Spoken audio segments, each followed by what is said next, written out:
Deep in the remote mountains, among the flowing streams, the sound of chirping birds, and the fragrance of the flowers, lines of black-roofed yellow buildings are to be found. Seen from a distance, they give the impression of being mysterious symbols.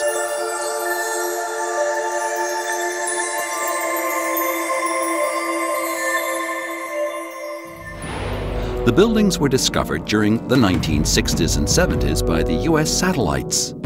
The American military experts, after examining the images using the latest high-tech equipment, identified them as either missile launch sites or facilities associated with a nuclear program.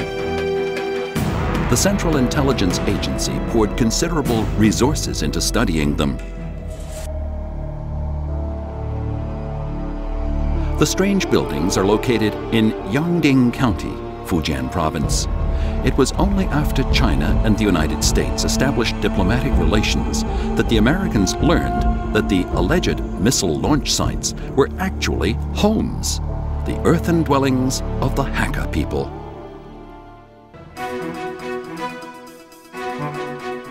As representatives of Chinese architecture, the Hakka earthen buildings, along with a model of the Temple of Heaven, were exhibited at the 1995 International Architecture Exhibition in Los Angeles. The Hakka residences, which became popularly known as the Pearl of Oriental Architecture, created enormous interest among foreign scholars and experts. The buildings were variously likened to UFOs from outer space and mushrooms.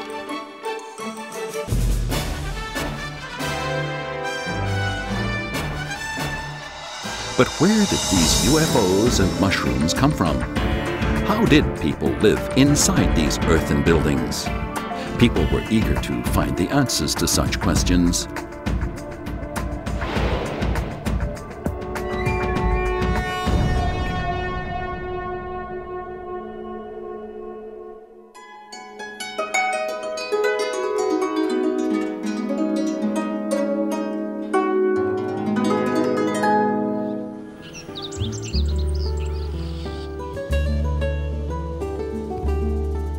There are more than 20,000 of the earthen dwellings in Yongding County, Fujian Province.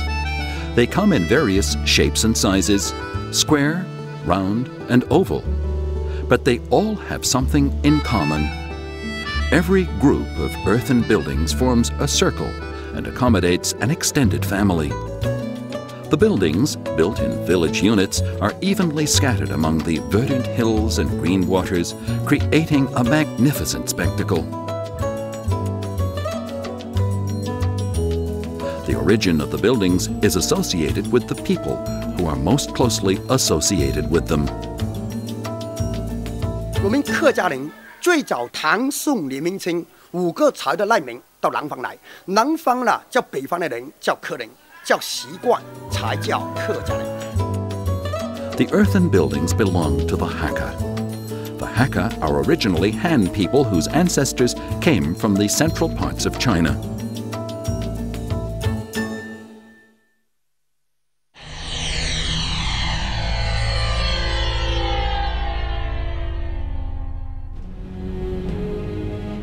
Around 291 AD, a migration began of people from northern China who headed southwards to escape the warfare that had blighted the country for many years. Among them were people from the Central Plains. In Chinese history, there have been 5 major southward migrations. They were prompted by war and natural disasters. The people who were thus separated from their ancestral homes often felt that a permanent dwelling was the best way to preserve their ethnic roots. Some of them headed for the mountainous area where Fujian, Guangdong, and Jiangxi province met. There they settled and established the Hakka way of life.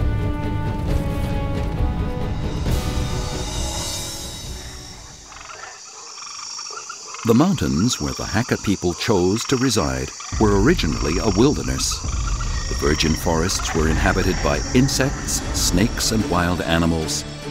For many years, it remained an isolated part of the country that was beyond the reach of the imperial government. but the threat from the wild animals and the primitive locals obliged the Hakka to pay considerable attention to defending themselves.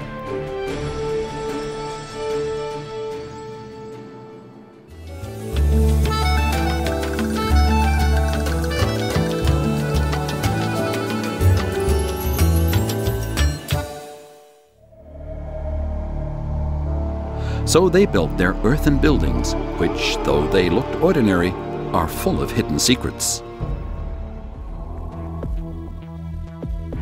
Surrounded by their earthen walls, every building has only one exit.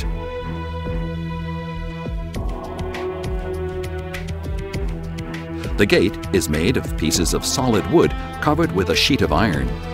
The gate is a key element in the building's defenses.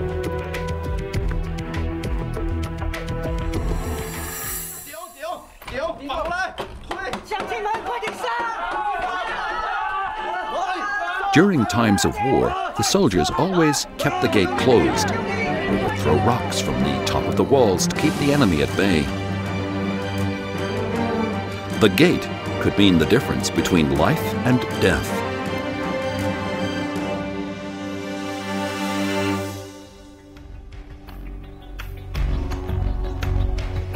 The panels were strong enough to withstand fire and axes. The log served as a massive bolt, keeping the gate closed in the face of enemy attack. Each end of the bolt would be firmly embedded in the solid walls.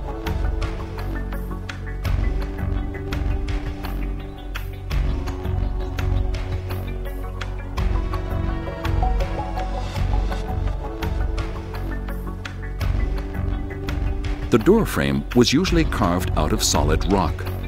There would always be a cistern on top of the gate that was linked to a water tank on the second floor through a bamboo tube. In ancient times, fire was a principal weapon in a siege. The designers of the earthen buildings ensured that water could be channeled from the cistern to put out a fire.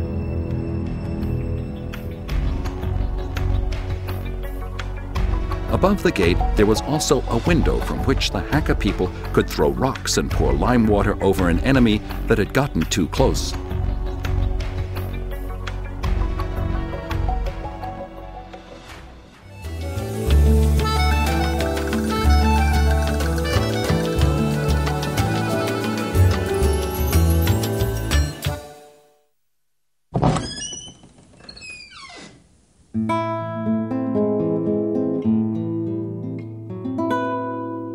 The earthen buildings, considering they're covered by roofs, are surprisingly bright and spacious.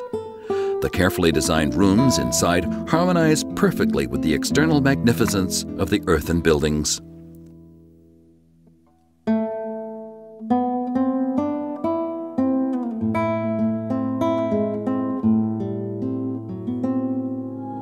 On the ground floor of an earthen building are usually located the kitchens. On the first floor are the grain storages. The remaining floors are taken up by living quarters. There are a number of advantages to such an arrangement. The ground and first floors, since they're not lived in, have no need of windows. This is good from the point of view of defending the buildings. But even the windows on the other floors are designed with defense in mind.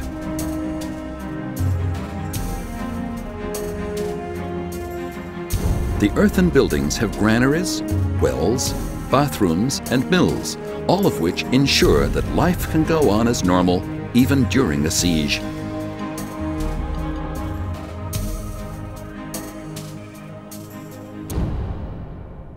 Viewed from the outside, an earthen building is a closed circle. Inside, however, it's divided into independent living units. It's a defensive structure that also guarantees some privacy. Thanks to the earthen buildings, the Hakka people have been able to live from one generation to the next in a safe environment. One building could often accommodate several dozen branches of a family. The Chengqi building, known as the King of the Earthen Buildings, was once home to 800 people.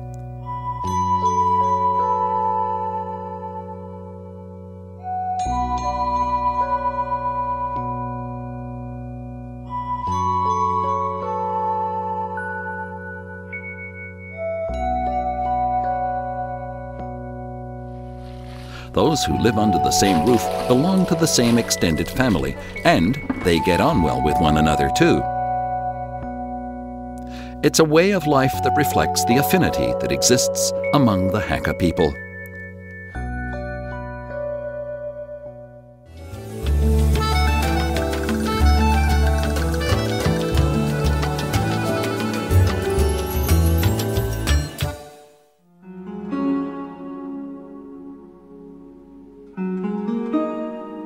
The earthen buildings are built of yellow clay or unbaked raw clay. It's a natural building material that's been widely used since the earliest days of human civilization. The raw clay used by the Hakka to build their walls is also called tabia. It's made of gravel sand, lime, and red loam.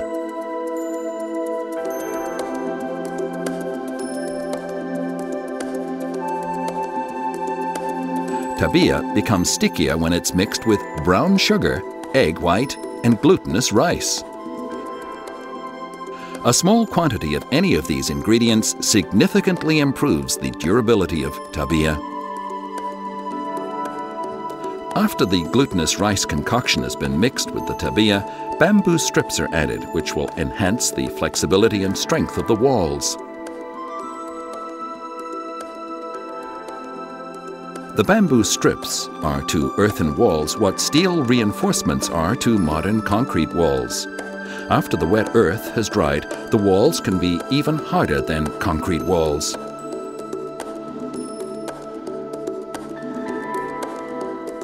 A story is told about the Kuomintang army which attacked a Red Army base in the Yuxing building in 1931. 后来他们在商量要攻土墙。 他以为土墙可以更容易攻进去，没想到那个土墙炮攻了3天还是攻不下来，留下一个脸盆的一个伤疤。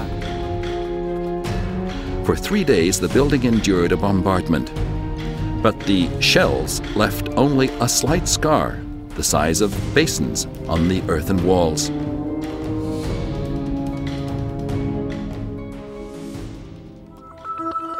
The base foundation of the earthen building is 3 meters wide. At their lower part, the walls are 1.5 meters